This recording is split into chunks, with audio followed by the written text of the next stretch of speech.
কারণ দুনিয়ার বুকে যত বেদাত রয়েছে, যত অপসংস্কৃতির রয়েছে, দিনের ব্যাপারে যত বাড়াবাড়ি রয়েছে, সব এই দিনেই অত্যাধিক বেশি আকারে হয়।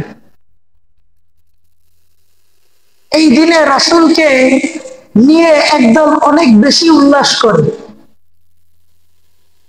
এই দিনটাকে সামনে রেখে একদল সিন্নি পাকায়, বড় বড় ব্যাগে সিন্নি পাকায়, জশ্নে জুলুস করে, মিলাদ কিয়াম করে, বিশাল আয়োজন। কিন্তু আমার প্রশ্ন হলো তাদের কাছে যে রাসূলকে ভালোবাসার জন্য কি শুধুমাত্র বছরের একদিন 12ই রবিউল আউয়ালকে নির্ধারণ করা হয়েছে, নাকি বছরের 365 দিন প্রত্যেকটা দিনই আল্লাহর রাসূল ভালোবাসা পাওয়ার যোগ্য?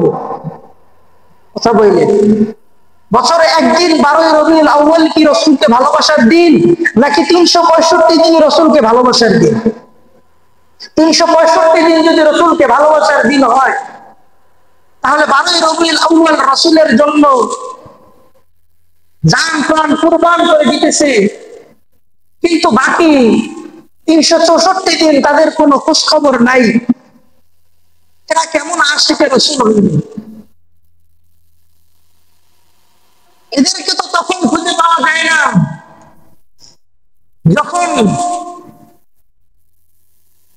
আসাদ নূর নামে এক নাস্তিক যখন আল্লাহ রাসূলকে নিয়ে অবমাননা করে, তখন তো তাদেরকে খুঁজে পাওয়া যায় না।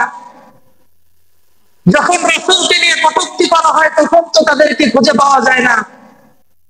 যখন রাসূলকে নিয়ে হানাহানি টানাটানি হয়, তখন তো তাদেরকে খুঁজে পাওয়া যায় না।